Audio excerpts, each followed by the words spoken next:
jadi seorang koruptor sebagai pertanggungjawaban moral. Saya mau minta klarifikasi, ini tanggung jawab siapa? Bapak malu nggak sih? Apakah saya dengar permintaan maaf yang benar berarti orang-orang menjadi korban?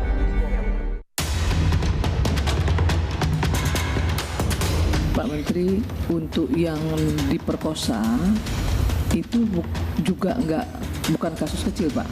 Orangnya masih hidup, trauma fisik itu, trauma mental itu luar biasa, Pak. Jadi ini juga nggak boleh Bapak tinggalkan. Nah ini juga menjadi presiden buruk banget nih. Iya, Pak, perempuan seperti kami nih Pak, kalau mengalami hal seperti itu seumur hidup Pak.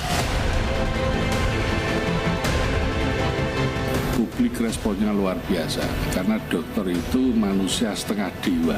Dia sudah dibayar, masyarakat itu menyerahkan hidup matinya pada dokter, tapi dijawab dengan perilaku yang amoral, itu berat.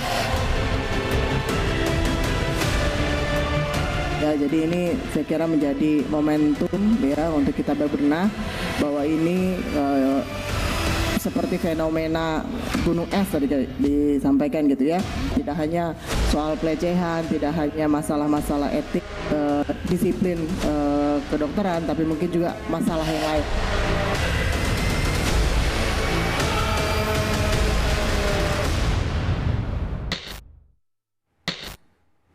Selamat malam. Dunia kedokteran jadi sorotan usai mencuatnya berbagai kasus kekerasan dan pelecehan seksual yang dilakukan oleh oknum dokter. Hal ini berujung pasien dan keluarga dihinggapi rasa khawatir saat menjalani layanan kesehatan. Dokter yang seharusnya bisa mengobati dan menyembuhkan malah jadi pelaku kejahatan. Saya mengundang Menteri Kesehatan Budi Gunadi Sadikin yang kemarin baru saja berulang tahun. Selamat malam Pak BGS. Kita bicara 8 Mei, 6 Mei yang lalu Pak BGS ulang tahun. Happy birthday. Iya, lansia udah 61. Bisa dapat layanan transportasi publik gratis. Gratis, betul. Karena masuk lansia. Pak BGS, saya mau mulai dulu dengan yang paling terakhir. Karena Pak Menkes itu menemani Pak Presiden menerima Bill Gates. Yang ramai dicemaskan oleh publik adalah ketika dijelaskan soal ada hibah sebesar 2,6 triliun dan itu ditujukan salah satunya untuk uji coba vaksin TBC. Publik cemas dan itu tercermin di platform sosial media yang merasa bahwa publik kemudian jadi kelinci percobaan vaksin TBC yang dibuat oleh Bill Gates. Apa penjelasan Pak Menkes? Pertama saya mau sampaikan bahwa ada 2 pandemi atau 2 penyakit menular yang tadinya membunuh banyak manusia sekarang bisa dikendalikan. Nomor 1 cacar. Kalau kita masih ingat dulu cacar tuh banyak mematikan masyarakat. Itu hilang karena ditemukan vaksinnya. Jadi kalau kita ingin kecil kasih vaksin cacar. Nomor 2 yang lebih dekat itu COVID. Membunuh banyak orang bisa dikendalikan begitu vaksinnya keluar. Jadi pertama saya mesti menjelaskan ke publik nih. Secara evidence based, secara science, vaksin itu efektif untuk mengendalikan penyakit menular dengan 2 bukti tadi. Nah, TBC nggak banyak orang tahu itu adalah pembunuh terbanyak di dunia dan di Indonesia. Setahun tuh yang meninggal 1 juta di dunia, di Indonesia tuh 100.000. 5 menit 2 lah di Indonesia meninggal. Jadi kita ngobrol gini, mungkin 10, 20 teman-teman kita meninggal karena TBC. Oleh karena itu vaksinnya harusnya di-develop cepat. Karena ini penyakit menular sekarang yang paling banyak sesudah COVID reda. Masalahnya penyakit ini menyerang negara miskin atau negara yang belum kaya. Jadi negara-negara kaya nggak mau menyumbangkan dananya. Itulah sebabnya kenapa ada satu institusi yang mau menyumbangkan dananya untuk meneliti vaksin ini. Sesudah ratusan, ini udah ada ratusan tahun TBC ini. Nah yang mendevelop sebenarnya perusahaan farmasi. Saya lupa kalau nggak salah namanya GlaxoSmithKline.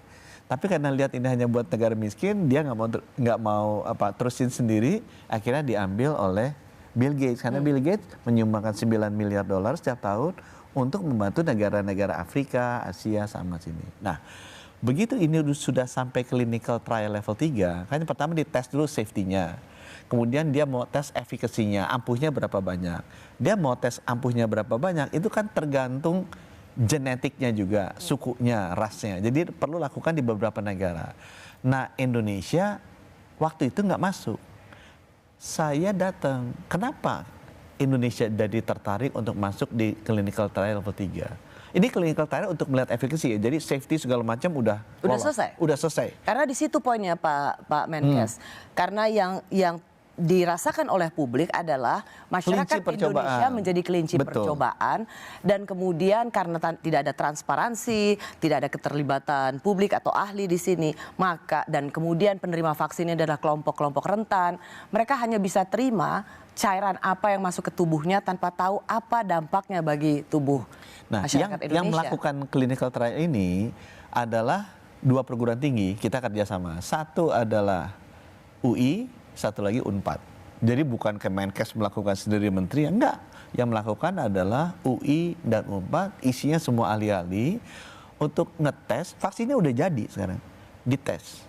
Apakah vaksin ini efektif khususnya untuk race Indonesia? Karena saya bisa cerita nanti kalau sempat, ada vaksin namanya vaksin Maria udah jadi, ternyata cocoknya untuk race Afrika, untuk race Indonesia nggak cocok. Nah, ya tapi mengetahui cocok atau tidaknya, apakah itu diuji cobakan oleh di tubuh manusia Indonesia, masyarakat Indonesia? Ini diuji coba, saya pakainya nggak pakai istilah uji coba, karena sebenarnya clinical trial level 3 itu yang dilakukan di Indonesia sekarang. Disuntikan ke masyarakat, dikasih tahu masyarakatnya apa untungnya bagi mereka. Mereka bisa dapat vaksinasi ini lebih cepat. Jadi mereka pasti kalau ini efektif dan sudah terbukti safety ya, dia akan terlindungi.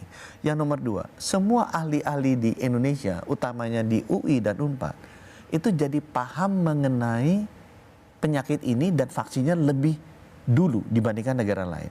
Nomor 3, kita mempersiapkan Bio Farma karena kita jadi site clinical trial. Kalau nanti ini sukses, Bio Farma bisa bikin dan puluhan juta sampai ratusan juta vaksin kita bisa develop di Bio Farma. Itu untungnya kalau kita berpartisipasi di dalam clinical trial ini. Bagaimana dengan anggapan bahwa ini adalah bagian dari seolah kucuran dana hibah untuk kesehatan masyarakat Indonesia, tapi sesungguhnya ini menyembunyikan kepentingan global? Justru kalau misalnya kita diam saja, nggak lakukan apa-apa, kita akan tertinggal, nanti negara yang dapat clinical trial akan dapat vaksinnya duluan.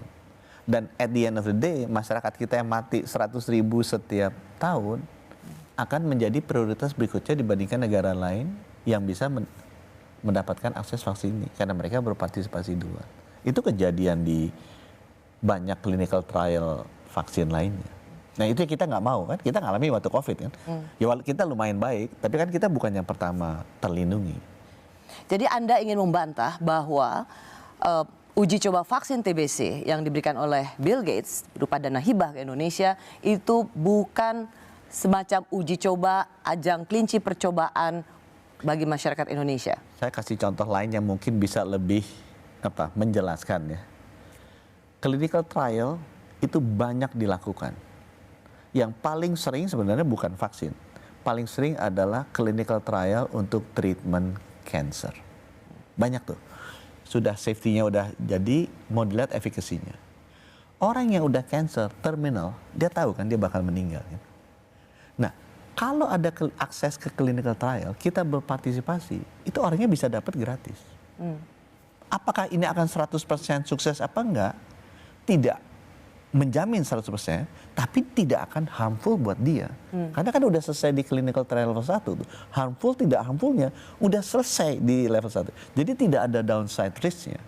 Dia bisa hanya apakah bisa menyembuhkan atau tidak? Itu upside risk. Jadi kalau dia ternyata memang ampuh, dia selamat dan hidup. Nah, di seluruh dunia orang-orang ini mengejar yang namanya clinical trial ini.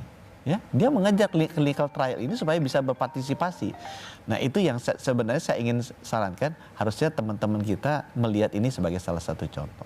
Oke, Pak BGS, karena ini ramai sekali setelah kunjungan Bill Gates, Pak Menkes di sini menjelaskan pertama kali bahwa ini adalah satu bagian justru untuk menyelamatkan ribuan masyarakat Indonesia 100.000 yang meninggal setiap 100.000 tahun TBC karena itu. penyakit TBC. Saya mau masuk ke persoalan karena ini baru pertama kali Pak BGS hadir untuk menjelaskan kenapa judulnya adalah Awan Gelap Dunia Kedokteran. Karena dalam 2 bulan terakhir ini kita mendengar satu perbuatan tindakan yang dilakukan oleh dokter. Saya mulai dulu soal tersangka Priguna Anugrah, seorang residen anestesi dari program pendidikan dokter spesialis Fakultas Kedokteran Unpad. Dia memiliki akses obat bius, ya dokter spesialis anestesi pasti. Tapi kemudian dia memperkosa pasiennya dan keluarga korbannya. Pak Menkes, Anda selalu mengatakan ingin mentransformasi pelayanan kesehatan. Apanya yang mau transformasi kalau kelakuan dokter bisa, maaf, sebiadab ini? Saya pertama ya masih lihat judulnya kan kaget juga. Ya. Tadi saya lihat, judulnya seperti ini. Tapi setelah saya pikir lagi, Mbak Rosi itu kalau taruh judul kan pasti mikirnya panjang gitu. Dan saya sebagai seorang manusia lihat, kalau kita malam pasti ada paginya kan. Setiap gelap pasti ada terangnya. Kita masuk terowongan gelap pasti keluarnya terang. Jadi kalau saya lihat Ibu Kartini aja nulis buku habis gelap terbitlah terang. Jadi saya nggak melihat bahwa gelap ini sesuatu yang harus kita takuti dan kemudian mengerikan. Sorry Pak Menkes, takut. Setuju. Dokter spesialis pemegang obat bius menyuntikkan obat bius ke pasien dan kemudian memperkosa anggota keluarga juga diperkosa, itu awan gelap. Setuju, itu setuju. Maksudnya kalau kelakuan dokter spesialis seperti ini. Maksudnya saya adalah kita tidak bisa kemudian terus berhenti di malam hari atau di dalam terowongan. Kita harus maju merubah diri kita supaya kita masuk ke alam yang lebih terang. Nah, saya ingin sampaikan begini. Kejadian itu sangat menyedihkan buat saya sebagai Menteri Kesehatan. Dan saya sangat berempati kepada keluarganya. Ini banyak kejadian-kejadian yang kadang-kadang kita bicara ke topiknya, tapi kita melupakan bahwa dampak ke orang yang terkenanya itu luar biasa. Nah, itu yang saya bilang, oknum-oknum seperti ini kita harus beresin. Kalau kita lihat satu, mungkin kejadiannya ada lebih dari ini. Apa yang kita lebih dari ini karena saya ada pengakuan. Lebih dari ini. Ya, saya mau mengulang kembali apa yang dikatakan oleh Pak Menkes dalam rapat kerja bersama Komisi 9 kemarin, 29 April. Ini mau saya sampaikan, jadi selama ini kita melepas. Salahnya Kemenkes, kita melepas karena kita merasa itu di luarnya kita. Kalau kita pegang itu juga sensitif. Kalau Pak Menkes atau Kementerian Kesehatan sudah tahu ada perilaku semacam ini, mengapa tidak dari sejak awal kelakuan-kelakuan dokter seperti ini dihentikan? Pecat mereka sebagai dokter spesialis. Kita akan lakukan itu ke depan. Ke belakang yang menarik, supaya ini fair juga untuk banyak dokter-dokter yang lain. Ya. Saya lihat, dokter yang melakukan hal seperti ini ada. Apakah lebih dari satu? Saya yakin lebih dari satu karena laporan yang kita dengar itu ada beberapa. Tetapi ada juga lebih banyak dokter-dokter lain yang baik karakternya, bekerja dengan baik. Sekarang mereka juga jadi terkena dampaknya seperti ini dan kena stigma. Nah, itu yang saya merasa kita harus fair dan adil ke mereka, bilang yang salah makanya harus kita hukum dengan tegas. Supaya jangan sampai yang salah dan yang baik itu dianggap menjadi satu bentuk, kemudian publik bilang semuanya kayak begitu. Itu sebabnya saya menghimbau juga ke dalam. Jangan kita biarkan.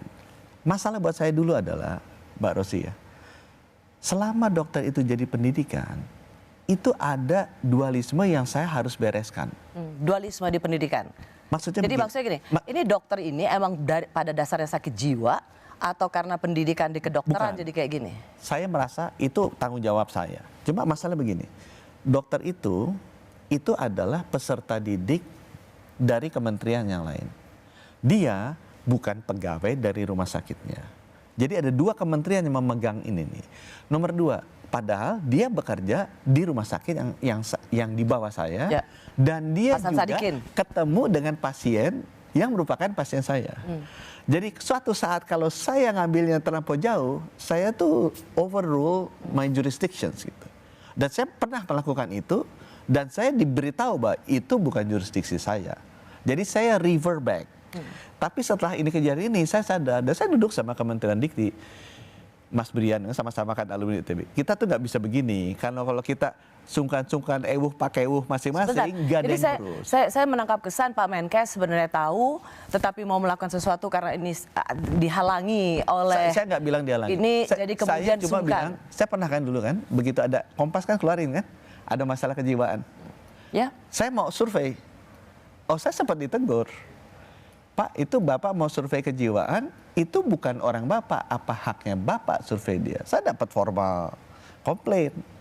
Nah, saya bilang, oke. Kalau bukannya orang Bapak, berarti orang yang dimaksud Dia apa adalah definisi? peserta didik dari FK, bukan orangnya Dari rumah fakultas sakit. kedokteran. Jadi kalau saya melakukan sesuatu ke mereka, itu intervensi dari, saya terlalu mengintervensi ranahnya orang lain. Tapi begitu kejadian seperti ini kan, yang masalah jadi masyarakat. Kita ngomong intervensi kan urusan saya sama Pak Brian sebenarnya. Pak Brian saya ngomong, udahlah Pak, yuk kita beresin sama-sama nih. Kalau kita sama-sama saling sungkan, sama-sama saling nunggu, yang kejadian masyarakat yang kena kan. Jadi kita berinisiatif, udahlah Pak Brian, kita duduk bareng. Itu sebabnya kemudian kita masuk bareng, dan yang bersangkutan kemudian kita cabut izinnya dan nggak boleh praktek lagi.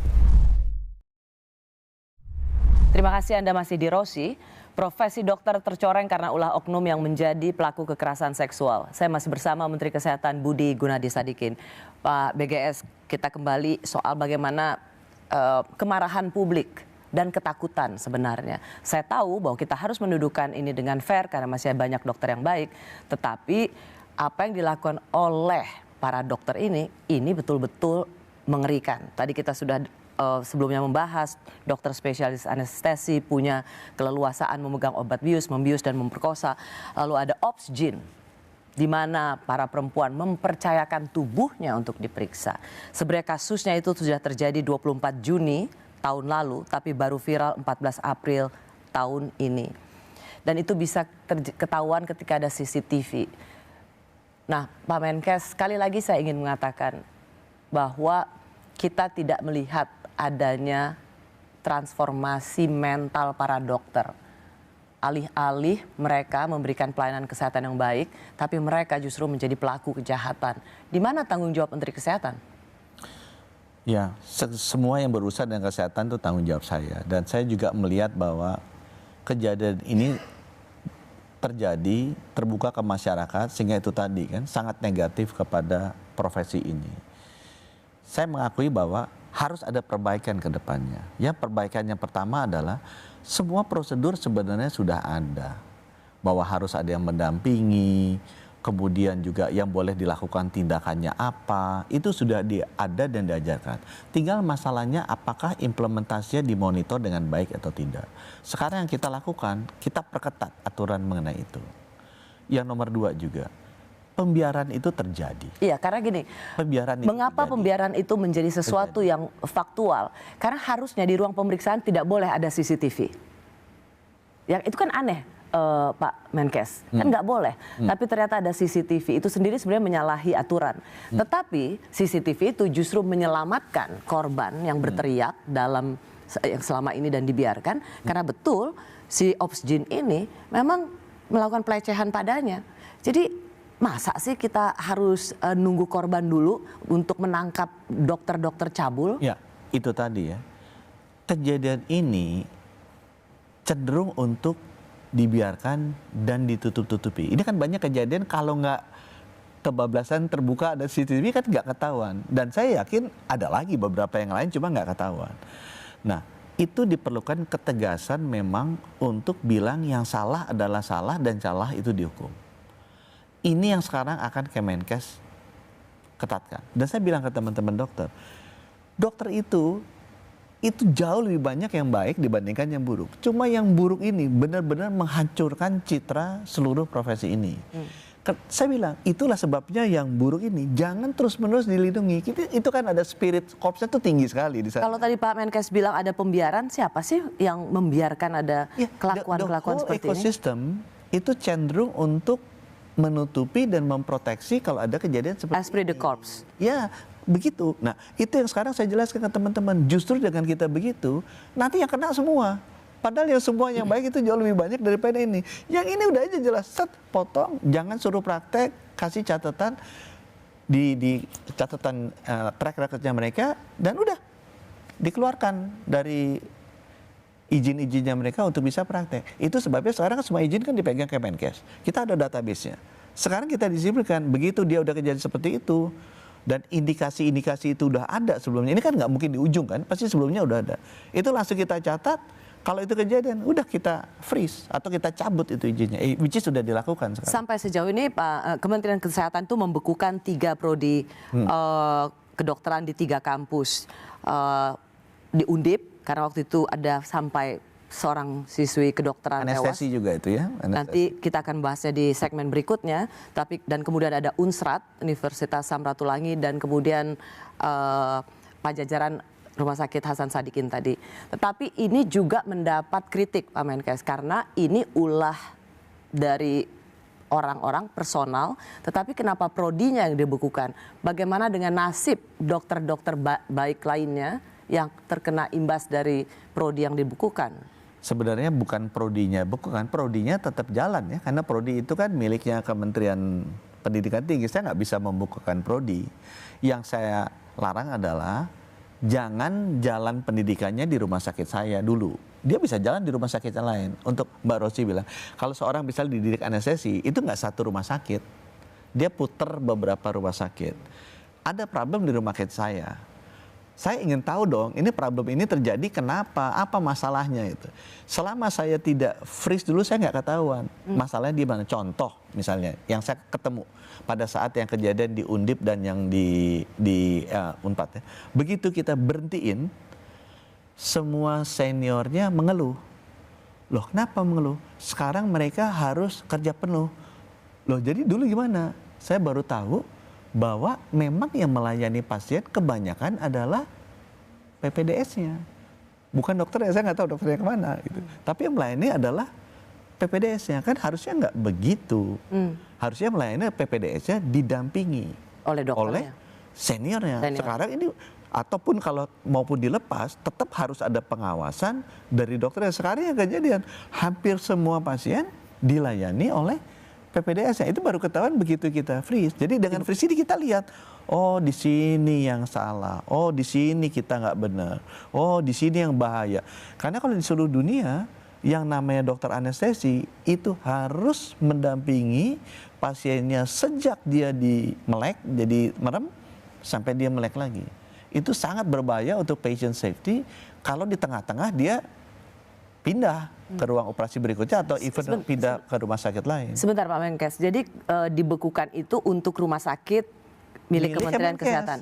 Mereka prodinya tetap jalan di rumah sakit lain. Dan itu justru membuka supaya saya tahu Pandora, masalahnya apa. Dan belum ada keluar hal seperti itu. Wah ternyata praktek di rumah sakit saya nggak tahu rumah sakit lain, kemungkinan juga bisa begitu, adalah yang praktek untuk anestesi yang ngerjakan ternyata PPDS-nya, bukan dokter yang seharusnya mengerjakan. Itu kan nggak boleh dari sisi patient safety. Saya tahu itu gara-gara kita berhentikan, karena nggak ada PPDS masuk kan. Begitu nggak ada PPDS masuk, dokternya terpaksa bekerja kan, begitu bekerja ketahuan. Itukah yang kemudian juga menambah fakta bahwa peserta program spesialis ini bertambah stres, depresinya begitu luar biasa karena semacam diperbudak oleh dokter seniornya? Kenyataan itu terjadi ya, akibatnya si PPDS ini pasti kerjanya kan overtime. Nanti dibilang, oh nggak, mereka harus belajar kerja keras supaya kayak ABRI tahan. Tapi semua keluhannya kita dapat pada saat kita survei dulu yang pernah kita lakukan, itu PPDS itu kerjanya overtime, overwork. Dan kita nggak bisa menurut saya dengan scientific base yang ada bilang bahwa oh itu diperlukan supaya daya tahannya bagus. Enggak lah, nggak mungkin. Kalau 20 jam ya boleh, tapi besoknya masih cuti. Di seluruh dunia juga begitu, nggak ada 20 jam, besoknya 24 jam, terusnya 20 jam, terusnya suruh berdiri-berdiri. Karena daya tahan orang pasti nggak mungkin. Nah itu yang sekarang ya udah, saya ngomong sama Pak Brian, kebetulan sama-sama, udah Pak kita atur lah dulu, ada Pak Ewuh nggak mau ngatur gitu kan. Udah kita atur lah, karena kalau enggak masyarakat kena, masyarakat menderita karena PPDS-nya stres semua. Itu semua PPDS kalau ditanya stres tuh yang aneh-aneh seperti ini. Direktur Rumah Sakit Hasan Sadikin, saya suruh interview dia melakukan, stres orangnya. Si PPDS itu stres, dia nggak punya uang, padahal dia sudah berkeluarga, pressure-nya besar, sehingga ya terganggu, mentalnya terganggu. Jadi dengan sistem pendidikan kedokteran yang didapat di PPDS itu justru tidak melahirkan dokter yang dianggap bisa setengah dewa karena dia adalah semacam tangan Tuhan untuk menyembuhkan manusia atau pasien, tapi bisa jadi pelaku kejahatan yang luar biasa, luar batas kita nggak melihat se-ekstrim itu ya, tapi saya rasa ya harus ada yang kita perbaiki dan kita tidak boleh kemudian tutup mata bilang tidak ada apa-apa di dalam. Kan seringnya begitu kan, ya wajar, saya ngerti lah. Kalau kita sudah melakukan selama ini kemudian ada kritik dari luar apalagi bukan dari bidangnya kan nggak enak. Tapi saya bilang kalau ini harus diperbaiki. Okay. Kenapa? Karena semua PPDS udah ngeluhnya tuh sama. Saya masih ada satu soal lagi yang juga menyita perhatian publik karena sistem di PPDS atau program pendidikan dokter spesialis.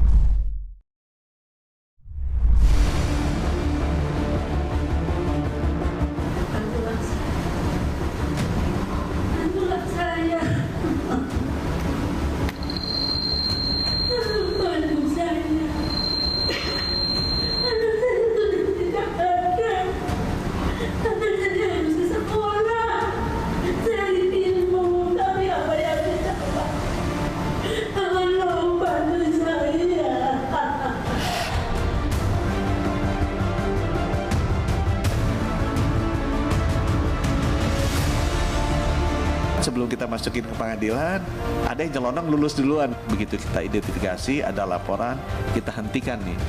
Oknum yang memang sedang probably jadi masuk tersangka, kemudian kenapa dilulusi?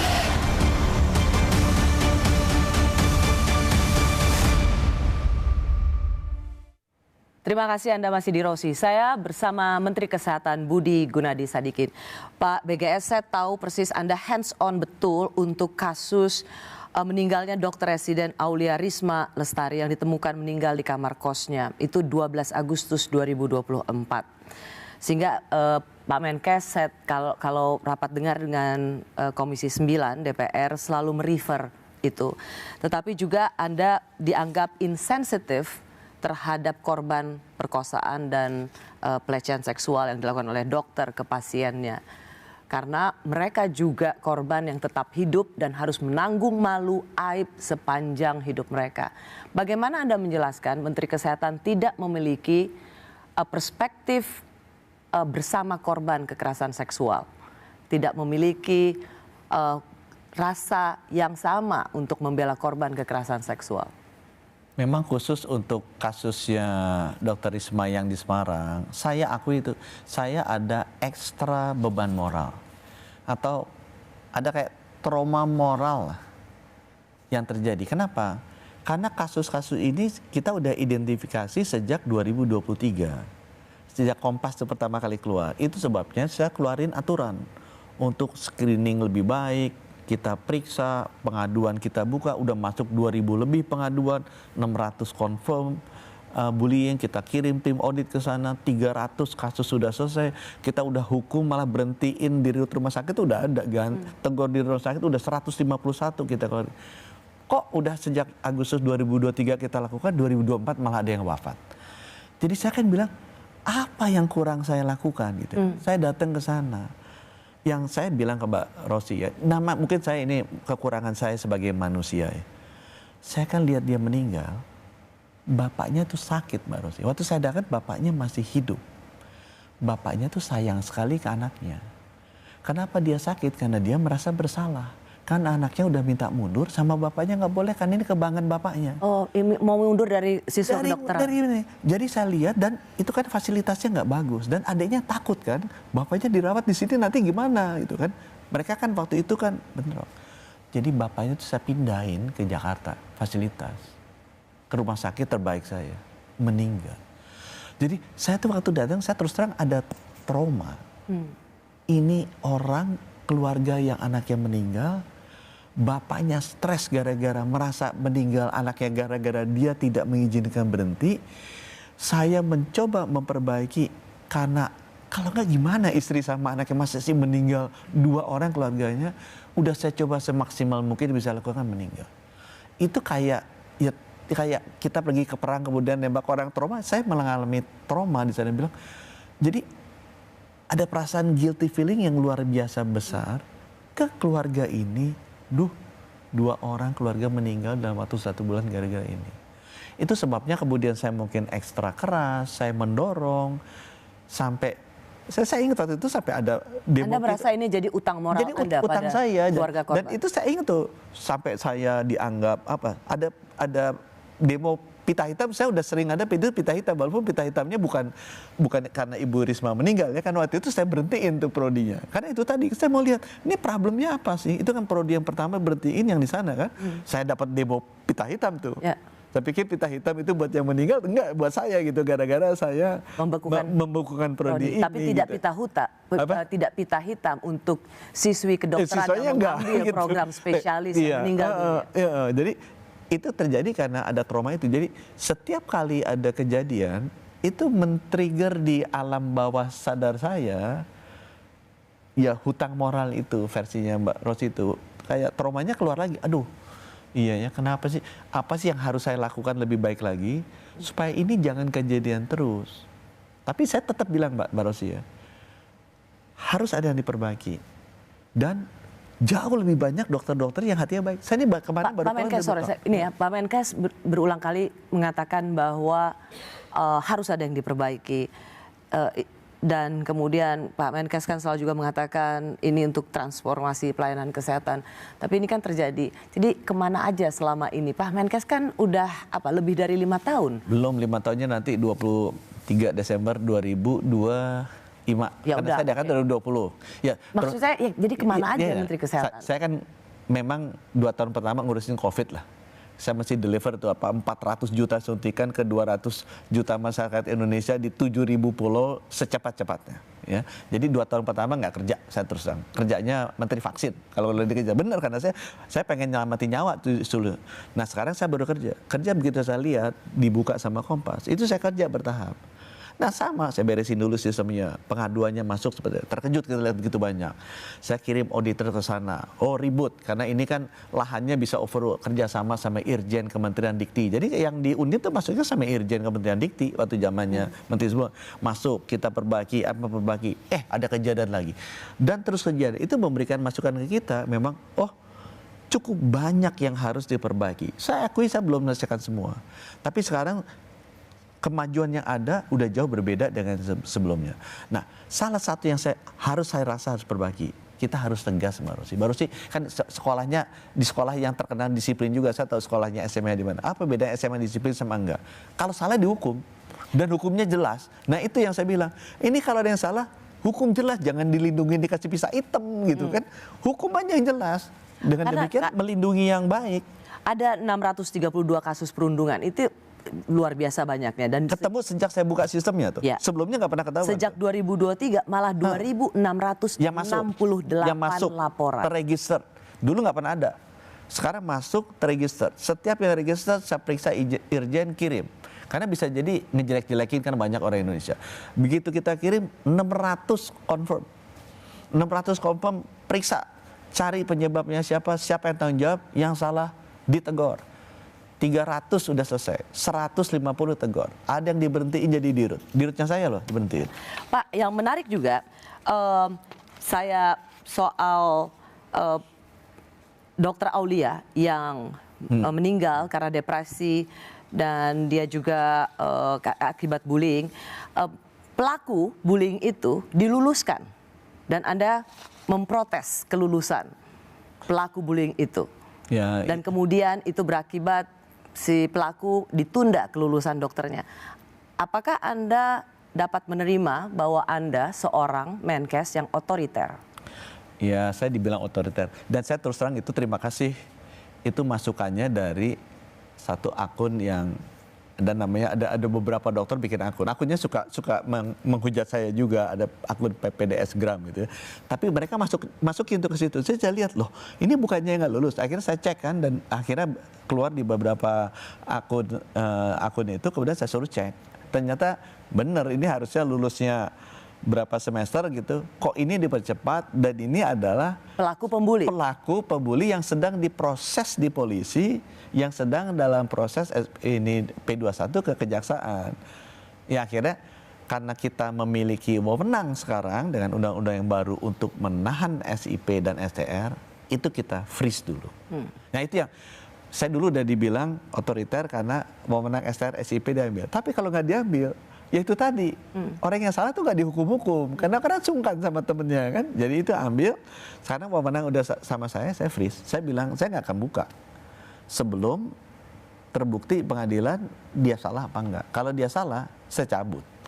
Jadi kalau Anda disebut sebagai Menteri Kesehatan otoriter, Anda ingin mengatakan kalau memang hasilnya adalah karena si pelaku pembulian yang sedang diperiksa polisi dalam proses kejaksaan diluluskan secara cepat, padahal dia pelaku pembuli yang membuat seorang siswi kedokteran tewas, Anda ingin mengatakan Menteri Kesehatan otoriter, so be it.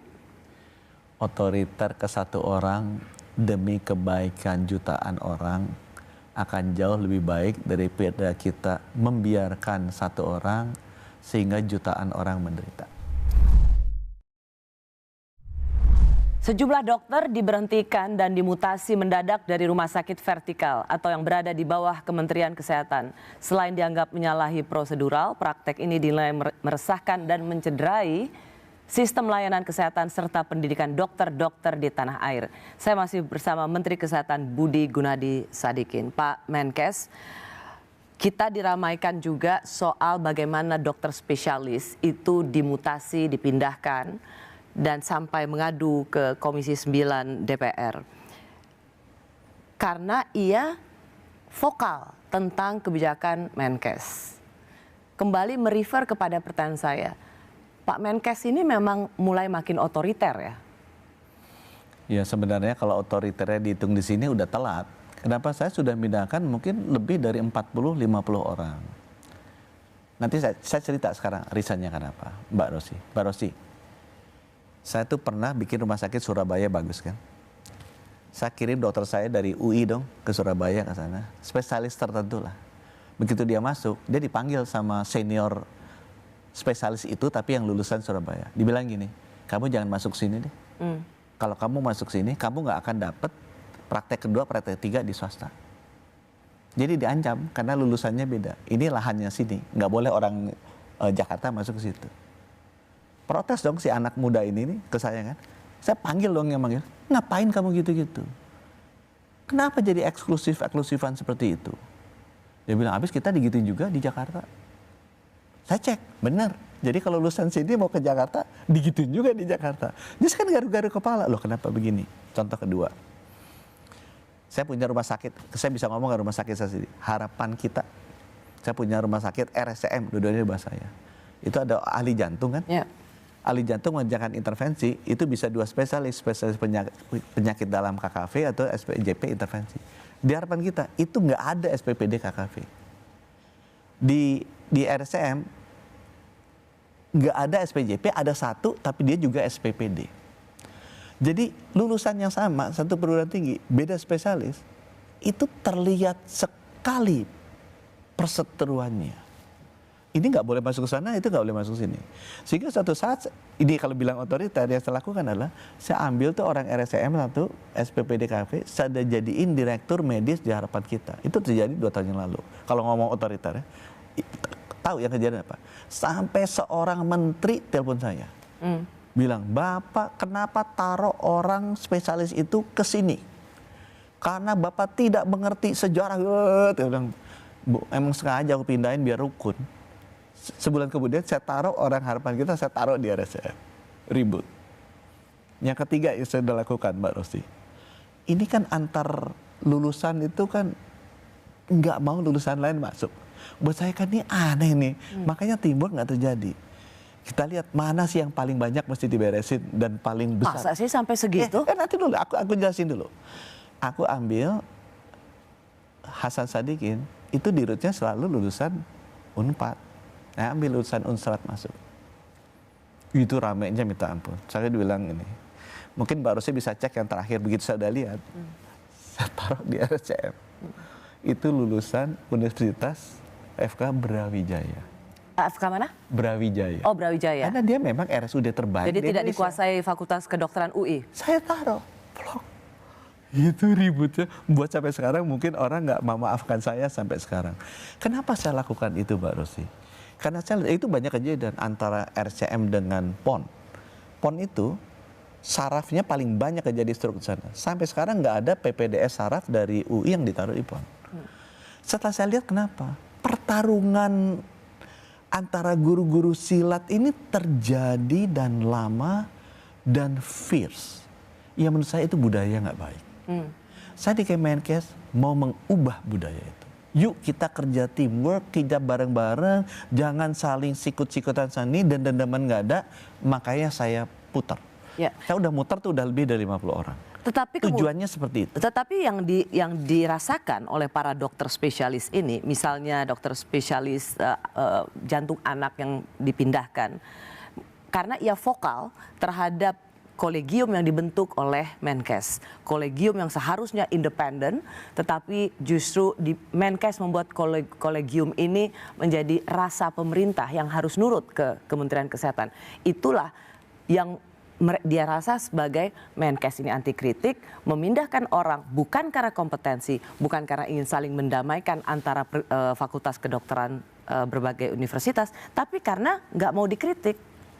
Mbak, saya waktu muter, saya tahu ada perputaran. Saya nggak tahu semua detail namanya. Jadi saya cek, ini rame kenapa? Yang diputar bukan satu loh, yang diputar tuh 10. Kalau saya mau benar-benar kasih pesan ke seseorang, ya Pak, saya putarnya satu aja dia kan. Kalau saya benar-benar mau kasih pesan, bahwa jangan begitu, saya yang berkuasa sini, kamu nurut aku, karena kamu begitu saya putar kamu. Itu pesannya kan. Ini diputar 10 the whole system. Jadi aku bilang, aduh ini satu benar-benar membuat jadi Menkesnya seakan jadi penjahat seluruh dunia karena kehebatan sosial media gitu. Aku bilang, ya Bu, ya udahlah. Itu kita sebagai pimpinan Pak Prabowo bilang mesti tahan kritik. Tapi saya mau ngomong mengenai kolegium. Ya, saya mau masuk ke situ.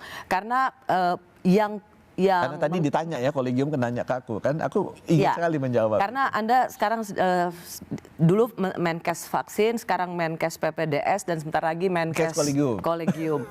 Anda juga digugat di PT UN soal dan digugat di MK mengenai kolegium. Dan yang menggugat Anda dan yang mengkritik Anda ini nggak kaleng-kaleng. Para guru besar, dokter-dokter spesialis yang namanya sudah senior lah. Senior. Karena mereka melihat kolegium itu yang versi maunya Anda, kolegium itu memiliki peran menyusun standar kompetensi tenaga medis dan tenaga kesehatan dan menyusun standar kurikulum pelatihan tenaga medis dan tenaga kesehatan. Padahal bagi para guru besar ini, kolegium itu harus mengacu kepada Undang-Undang Nomor 17 Tahun 2023 tentang Kesehatan Pasal 1 Ayat 26. Itu kumpulan ahli dari setiap disiplin ilmu kesehatan. Inilah bagaimana Anda dinilai ingin mengacak-acak disiplin ilmu para dokter spesialis. Jadi kolegium ini sebelum saya undang-undang keluar, itu dasar hukumnya adalah anggaran dasar organisasi profesi. Di situ disebutkan apa itu kolegium, di mana kedudukannya. Saya ketemu dengan banyak guru besar. Guru besar yang membuka pikiran saya untuk mengangkat kolegium dasar hukumnya dari anggaran dasar organisasi profesi, loncat tinggi ke undang-undang. Sekarang masuk di undang-undang adalah seorang profesor dari Surabaya yang sekarang menggugat saya di MK. Jadi saya kadang-kadang bingung, loh gara-gara masukan beliau, saya angkat nih kolegium ini yang tadi yang tidak ada artinya secara hukum menjadi sangat berarti secara hukum di undang-undang. Sudah saya lihat kenapa? Oh rupanya ada perubahan kedua yang saya lakukan yang tidak berkenan ke banyak orang. Yaitu? Which is gak apa-apa. Adalah bahwa kolegium itu independen dari sisi ilmu. Tapi kalau dia akan mengatur siapa boleh melakukan apa, karena itu ada konflik interestnya dengan orang-orang yang duduk di kolegium, itu harusnya dia ada yang jaga. Tidak boleh dia diberikan wewenang seluruhnya. Aku kasih contoh. Banyak orang meninggal karena stroke. Stroke itu kalau pecah, itu di kepalanya ada darah. Kalau darahnya udah di atas 30 cc, itu harus dibuka kepalanya, namanya kraniotomi, evakuasi hematom, dikeluarin, kemudian tekanannya keluar, darahnya disedot. Itu dulu dilakukan oleh spesialis bedah. Sekarang, nggak boleh spesialis bedah dilakukan oleh spesialis bedah syaraf. Akibatnya apa? Akibatnya 300.000 orang yang meninggal karena stroke setahun itu, kalau sekarang datang ke rumah sakit, yang ada di rumah sakit kan wajib spesialis bedah. 514 kabupaten kota. Bedah saraf mungkin cuma ada 40, cuma 50. Tiba-tiba sekarang nggak boleh spesialis bedah melakukan itu. Terus gimana dong meninggal mereka? Alasannya bilang, ini patient saya dia lakukan bedah saraf. Oh kenapa bisa? Ini karena dulu nggak diajarin. Loh kenapa dulu bisa sekarang nggak bisa? Oh udah dirubah oleh kolegium, ilmunya yang boleh melakukan hanya bedah saraf. Saya bisa ulangin banyak, misalnya Oke, yang namanya. sebentar. Tapi pertanyaan awamnya adalah, atau yang menjadi keresahan para guru besar ini adalah kolegium versi Anda, itu adalah kolegium yang terdiri dari para dokter atau mereka yang nurut ke Kementerian Kesehatan, nurut atau orangnya Menteri Kesehatan. Semua anggota ketua kolegium itu dipilih dulu, anggota kolegium itu ditentukan sendiri oleh segrup elit di kolegium itu. Ya. Sekarang yang kejadian adalah kolegium kan pemegang ilmu kan, jadi misalnya penyakit dalam yang menentukan tapi sekarang saya nggak bikin gitu. Semua orang penyakit dalam aku dengar suaranya, bukan Menkesnya. Aku dengar kamu mau milih siapa. Dari calon-calon yang masuk, saya milih satu dari top 3. Ya, jadi benar dong. Kolegium yang ingin dibentuk adalah kolegium rasa Menkes.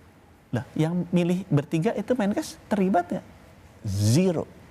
3 nama terbaiknya dipilih oleh seluruh anggota kolegiumnya. Mereka merasa baik tua maupun muda, mereka bilang orang ini adalah orang terbaik kita. Oke. Sebenarnya ya isu kolegium ini Anda dipetunkan di MK juga gitu. Sebenarnya buat publik sih ini isu sangat elitis. Publik tuh nggak terserahlah siapa yang mau ada di kolegium, mau guru besar siapa, guru kecil siapa, guru sedang menengah siapa. Publik nggak peduli. Publik inginnya mendapat pelayanan kesehatan dari dokter yang kompeten. That's it. Itu saja. Jadi apa hubungannya ribut-ribut kolegium ini dengan pelayanan kesehatan? Publik inginnya, dan saya akan janji delivery itu adalah akses yang mudah nomor 1. Kualitas yang baik dari dokternya, kemudian harga yang terjangkau. Karena nggak mungkin kualitas dokternya kompeten, tapi yang bisa akses cuma di 10 kota. Ya. Mati yang lain kan. Jadi saya bilang lebih baik 514 yang sangat kompeten di 10 kota nggak apa-apa. Tapi yang 400 tetap harus ada. Mungkin kompetensinya nggak sekompeten yang 10 kota, tapi harus ada. Nah itu yang sekarang kita atur. Saya melihat sekarang adalah banyak terjadi kompetensi-kompetensi itu ditarik ke atas.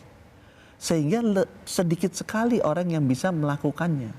Jadi sengaja dipersempit. Sehingga makin orang-orang yang di 514 kabupaten kota, dokter-dokter spesialisnya tidak bisa melakukan itu. Contoh, contoh 2, kasih contoh tadi kan. Hemodialisa, cuci darah. 514 kabupaten kota banyak yang meninggal. Sekarang dengan hemodialisa yang boleh tuh hanya spesialis penyakit dalam, subspesialis KGH yang ahli ginjal. Itu cuma ada berapa puluh kabupaten kota. Aku bilang kenapa sih nggak spesialis penyakit dalam diturunkan ilmunya agar 514 kabupaten kota bisa melakukan hemodialisa. Diturunkan ilmunya maksudnya apa ya? Diajarin? Itu yang menentukan siapa boleh melakukan apa, itu kolegium. Karena saya begitu masuk di KKI itu berdebat itu rebutan diturunkan terus. Ilmunya atau diturunkan jadi semua dokter bisa melakukan itu kan bahaya juga buat pasien. Diturunkan ilmunya. Nah kalau dulu dia bisa lakukan itu, sekarang masalahnya apa? Kalau dokter umum dulu bisa melakukan sesar, dokter umum walaupun motongnya begini ya, bukannya begini. Tiba-tiba sekarang nggak boleh lagi dokter umum karena patient safety yang melakukan misalnya hanya spesialis obgyn. Lah kasihan dong. Lah tapi nanti spesialis obgyn kan apa ada 514 kabupaten kota. Kalau dia cuma ada di 200, yang 300 gimana? Kalau menurut saya 300 dokter umumnya diajarin dong boleh. Diajarin dong boleh melakukan. Jadi kata itu. kuncinya mau dong ngajarin. Nggak nurunin ilmunya ke bawah supaya makin banyak yang bisa. Jangan kemudian disedikitin yang bisa, hanya yang di atas-atas saja. Kasihan dong masyarakat di bawah. Jadi concernnya saya adalah saya justru ingin menurunkan ilmu-ilmu yang dibutuhkan untuk melayani masyarakat di bawah sebawah-bawahnya. Ya, saya kasih joke terakhir, Ya untuk menggambarkan kenapa sih ribut kolegium ini terjadi. Dan sebenarnya apa sih isu di belakangnya? Mbak Rosi kan wanita. Wanita kan sering dibotoks kan? Nah dulu tuh yang namanya estetik, botoks itu kasta rendah di spesialis SPKK atau laki-laki kelamin. Spesialis penyakit kulit dan kelamin. Nah, itu kasar rendah lah. Jangan lakukan, nggak ada yang mau lakuin karena nanti ajak. Akhirnya dokter umum yang lakuin. Begitu dokter umum lakuin kan laku nih. Nah ini mulai terjadi nih ketegangan. Itu di KKI selalu debatnya tuh siapa boleh lakukan apa di konsil kedokteran yang dulu. Itu saya sampai bingung sendiri. Karena sekarang menjadi rebut-rebutan. Karena tren. Banyak jadi laku, pasiennya, banyak laku, jadi rebutan. Rebutan kan, begitu rebutan akhirnya debat. Kita dengerin dulu kan nggak bisa ngatur gitu kan, karena pemerintah nggak bisa kita dengerin. Akhirnya mereka bagi-bagi. Saya nggak hafal sepertiga jidat apa sepertiga ini. Yang ini boleh lakukan dokter, ini boleh lakukan ini. Karena dokter umum bilang kan kita boleh nyuntik. Yang sana bilang nyuntik tapi kan banyak sarafnya segala macam patient safety selalu dipakainya gitu kan. Kenapa gue bilang nggak duduk bareng? Oh, Anda ingin mengatakan jangan juga patient safety adalah hal yang utama, tapi jangan gunakan itu untuk mempertahankan lapak uangnya bisnisnya sendiri. Ya itu bahasanya situlah. Aku bilang semakin banyak dokter yang mampu, apa yang masyarakat butuhkan, bikin supaya sebanyak-banyaknya dokternya bisa lakukan. Turunkan ilmu itu ke sebanyak-banyak 514 kabupaten kota agar semua dokter bisa melakukan itu dengan standar minimum. Ya. Jangan bilang kemudian ditarik ke atas, nggak boleh dokter karena hanya ini. Cuma mereka yang bisa. Ya, hanya mereka yang bisa. Saya sudah kehabisan waktu, kita sudah overtime, tapi saya juga dapat banyak WA yang ada poster digital, katanya di akunnya Kemenkes yang mengatakan jangan mau tunduk pada membiarkan kolegium di bawah ormas. Saya cari di akunnya Kemenkes nggak ada. Itu katanya bikin marah para dokter. Apa yang bisa Kemenkes klarifikasi soal ini? Ya, saya itu dengarnya dari dokter. Karena saya juga banyak dokter yang punya handphone saya ngadu kan. Oh, kemarin tuh saya lagi habis ulang tahun kan banyak banget belum saya baca. Tiba-tiba banyak. Itu bertepatan dengan waktu nemenin Presiden Bill Gates kayaknya. Iya, saya lagi di Amerika kan baru pulang mendarat, kemudian ngurusin Bill Gates, jadi nggak sempat baca sosial media, nggak sempat baca apa-apa. Tiba-tiba dikomplain dan ada satu yang telepon saya bilang gini-gini, kenapa sih? Gitu. Saya bilang apa lagi ini kan? Saya lihat, ya terus terang isinya ya Mbak Rosi. Yang nggak sesuai dengan kata hati saya, pikiran saya lah. Saya bilang nggak perlu gini lah, karena yang namanya organisasi profesi IDAI itu bantu saya untuk newborn screening berapa juta anak dia bantu, untuk stunting dia bantu. Kita lakukan vaksinasi anak tuh naik jadi 3, terutama yang buat wanita HPV itu juga mereka bantu. Jadi iya. Apa sih kayak gini, apa nggak ada hal lain yang lebih penting? Saya juga ngomel juga ke dalam gitu kan, sama seperti saya juga ngomel keluar gitu. Ngapain sih kayak gini-gini, nggak perlu. Lebih baik kita kan bekerja sama. Jadi saya suruh turunin. Semoga ini memutuskan atau menghentikan kontroversi seolah yang mengatakan Anda sungguh anti pada organisasi profesi kedokteran. Ya, at the end of the day, apa yang saya lakukan adalah untuk masyarakat. Saya sudah mengerti sebagai pimpinan, kalau kita pengen melakukan reformasi, pasti banyak yang nggak suka, banyak beratan. Saya terima kasih dikasih kesempatan ini bisa ngomong, dan siapapun yang nggak mengerti atau kesel, saya mau ngomong.